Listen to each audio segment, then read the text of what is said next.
Hello दोस्तों, सुंदरम में आप सभी का स्वागत है। आज हम लोग राजस्थानी चित्रकला से कुछ महत्वपूर्ण क्वेश्चन किया जाएगा। चलिए देखते हैं। हालात चाहे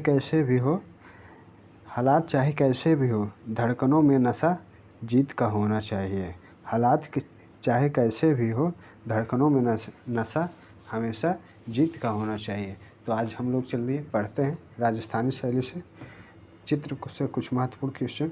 राजस्थानी, सर्वप्रथम राजस्थान शब्द का प्रयोग किसने किया था? राजस्थान शब्द का प्रयोग सर्वप्रथम किसने किया था? तो किसने किया था?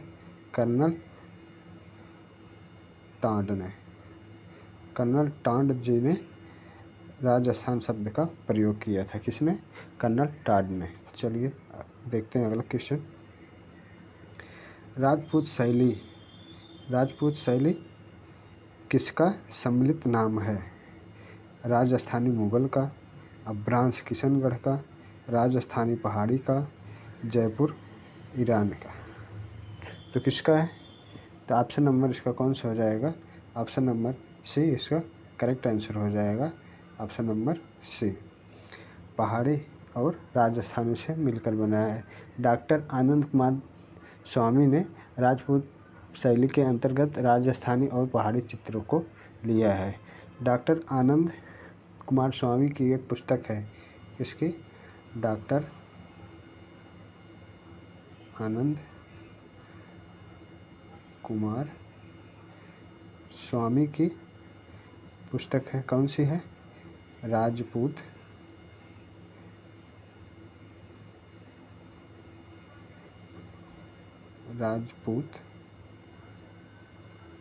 पेंटिंग। राजपूत पेंटिंग किसकी है? डॉक्टर आनंद कुमार स्वामी की। ये पुस्तक किसकी है? डॉक्टर आनंद कुमार स्वामी की। तो इसका आंसर सी हो जाएगा। चलिए अगला देखते हैं।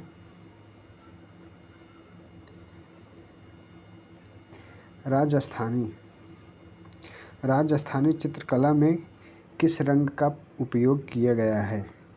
तेल रंग का। किस रंग का उपयोग किया गया है? तेल रंग का, टेम्परा का, वाश का, एक्रेलिक का। तो किसका प्रयोग किया गया है? ऑप्शन नंबर इसका कौन सा हो जाएगा? टेम्परा। ऑप्शन नंबर भी इसका करेक्ट आंसर हो जाएगा, टेम्परा। टेम्परा या क्या होता है टेम्परा? जिसमें तेल और जल दोनों के मिश्रण से बनता है।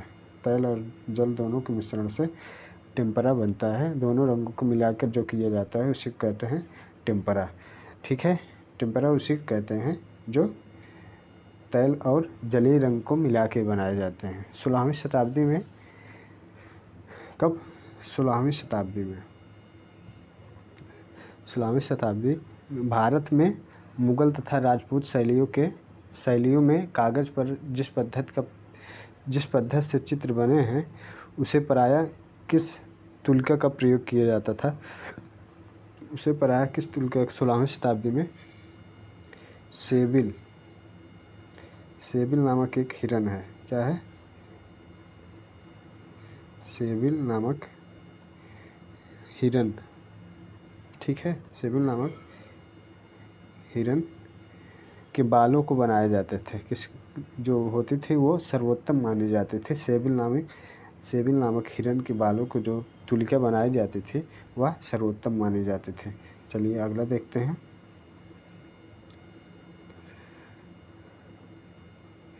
राग रागनी के चित्र भारत के किस प्रदेश में मुख्यतः बने हैं? राग रागनी के चित्र भारत के किस प्रदेश में मुख्यतः बने हैं? उत्तर प्रदेश में, मध्य प्रदेश में, हिमाचल प्रदेश में, राजस्थान में। तो कहाँ पे बने हैं? तो ये सब कहाँ बने हैं? राजस्थान। इसका ऑप्शन नंबर कौन सा हो जाएगा? Option number D correct answer हो जाएगा, राजस्थान। ठीक है, राजस्थान। राजस्थानी शैली को शुद्ध भारतीय शैली कहा जाता है। किस शैली को शुद्ध भारतीय शैली कहा जाता है? शुद्ध भारतीय शैली किसे कहते हैं? राजस्थानी शैली को। इसी को हिंदू शैली भी कहा जाता है। क्या कहा जाता है? हिंदू शैली भी। इस पर किसी विदेशी का प्रभाव नहीं था। यह शुद्ध क्या थी? भारतीय शैली थी। राजस्थानी शैली शुद्ध भारतीय थी, इस पर किसी विदेशी का प्रभाव नहीं था। एक वैज्ञानिक हैं कार्ल खंडेवाल।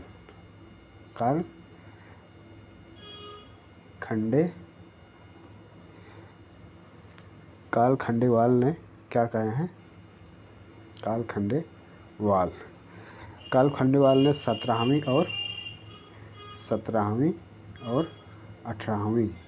17वीं और 18वीं शताब्दी के प्रारंभिक राजस्थानी चित्रकला का स्वर्णयुग कहा है। किसको? 17वीं और 18वीं शताब्दी को स्वर्णयुग कहा है। किसने? कार्ल खंडेवाल ने कहा है। चलिए अगला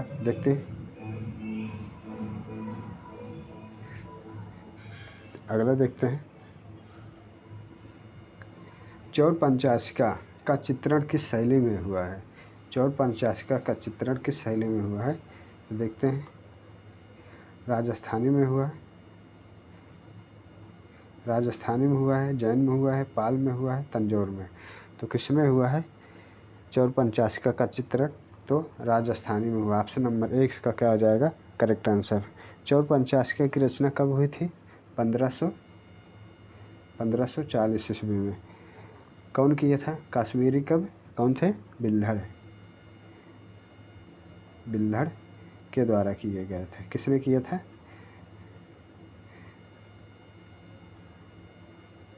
बिल्हड़ ने किया था। कब किए थे? 1540 ईस्वी में। कब? 1540 ईस्वी में इन्होंने किया था। इसका चित्रण राजस्थानी शैली में हुआ था। चौर पंचाशिका का चित्रण राजस्थानी शैली में कब हुआ था? 16वीं शताब्दी में चौर पंचाशिका का चित्रण राजस्थानी शैली में हुआ है। चलिए अगला देखते हैं।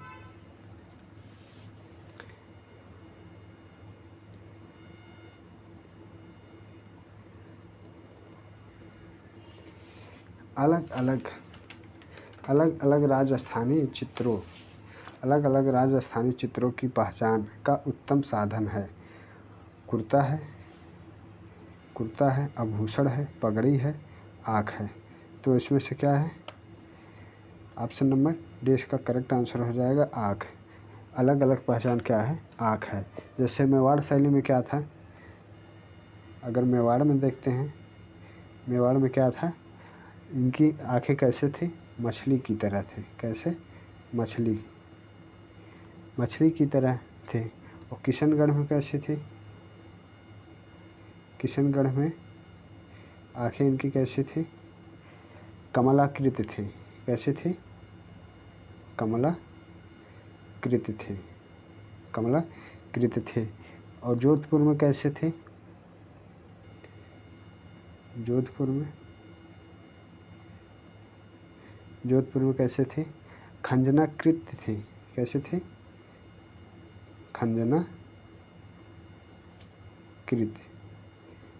खंजनाकृत और किंचित ऊपर की ओर मुड़ी हुई थी। अलवर में कैसे थे? अलवर में मत्स्याकार थे। कैसे? अलवर में कैसे थे?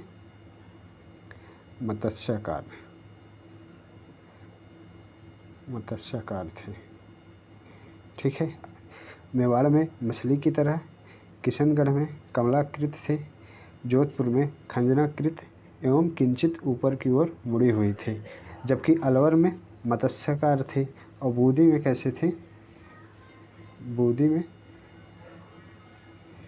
में कैसे थे? परवल की फाक की तरह।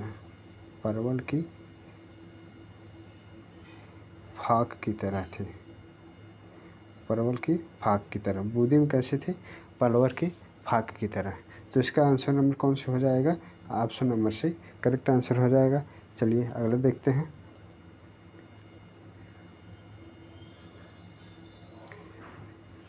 राजस्थान का प्राचीन एवं प्रारंभिक रागमाला चित्रण कौन सा है? चौड़ रागमाला है, चुनार रागमाला है, गीत गोविंद है, परिवर्तित बूदी रागमाला है। तो इसमें से कौन सा हो जाएगा? Chunar Ragamala. Option number B इसका सही आंसर हो जाएगा, चुनार रागमाला। गीत गोविंद की लेखक कौन थे? रचनाकार कौन थे? जयदेव हैं। गीत गोविंद के लेखक कौन? जयदेव हैं। यह किस भाषा में लिखा गया है? संस्कृत भाषा में। किस में लिखा गया है? यह संस्कृत भाषा में जयदेव द्वारा लिखा गया है। क्या? गीत गोविंद।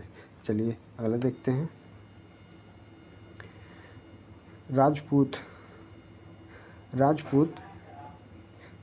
राजपूत चित्रकला में सर्वव्याप्त चरित्र कौन सा है?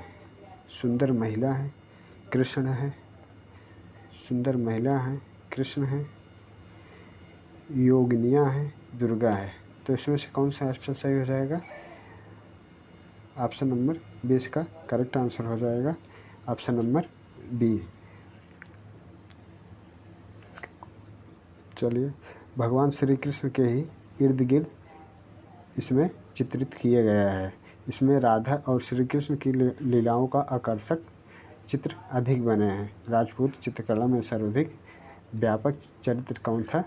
यही थे, कृष्ण थे। भगवान श्री कृष्ण के ही इर्द गिर्द राजस्थानी शैली में चित्र घूमती हुई हैं या बनी हुई है। राधा कृष्ण के लीलाओं का आकर्षण का अधिक चित्रण बने हैं। चलिए अगला देखते हैं।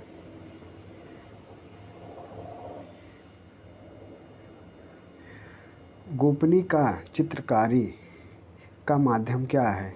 कपड़े पर टेम्परा है, कैनवास पर एक्रिलिक है, कैनवास पर तैल रंग है, कागज़ पर पानी के रंग है। तो इसमें से कौन सा हो जाएगा? ऑप्शन नंबर ए इसका करेक्ट आंसर हो जाएगा। कपड़े पर क्या है? टेम्परा है। कपड़े पर टेम्परा है। ठीक है, ऑप्शन नंबर ए ठीक हो जाएगा। प्रसिद्ध चित्र एक यहाँ का और है, मुगल राजपूत युद्ध। एक चित्र यहाँ का है, मुगल राजपूत युद्ध। यह किसके द्वारा बनाया गया है? यह चित्र किसके द्वारा बनाया गया है? द्वारका प्रसाद द्वारा बनवाया गया है। यह चित्र किसके द्वारा बनाया गया है? द्वारका प्रसाद के द्वारा। मुगल राजपूत युद्ध का चित्र किसके द्वारा बनाया गया है? द्वारका प्रसाद। और एक चित्र बनाया गया है, मोर पक्षी।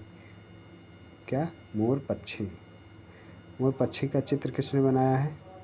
देवकी नंदन शर्मा ने। किसने? देवकी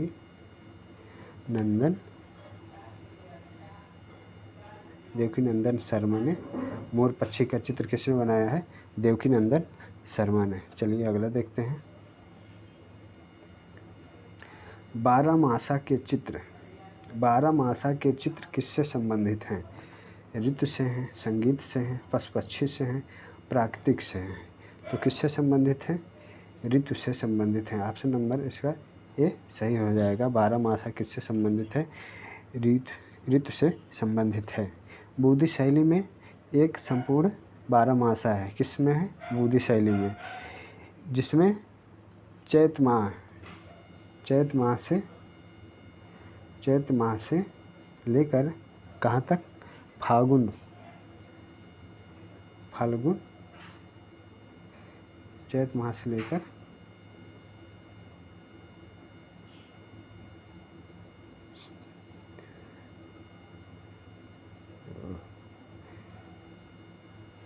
फाल्गुन माह तक क्या है? चित्रित किया गया है। कहाँ से? चैत माह से फाल्गुन माह तक चित्रित किया गया है। चैत जो है यह हिंदी महीने का प्रथम महीना है। चैत हिंदी महीने का प्रथम महीना है। इसमें भगवान श्री कृष्ण को नायक के रूप में चित्रित किया गया है। चलिए अगला देखते हैं। पिछवाई लोक चित्र कहाँ मिलते हैं? राजस्थान में, गुजरात में, बिहार में, कर्नाटक में। तो पिछवाई लोक नृत्य कहाँ मिलते हैं? राजस्थान में। कहाँ मिलते हैं? राजस्थान में। तो आज के लिए इतना ही, और कल हम लोग पढ़ेंगे क्षेत्रीय आधार पर राजस्थानी चित्रकला को कितने भागों में बांटा गया है? 4 भागों में बांटा गया है। ये 4 भाग कौन कौन से?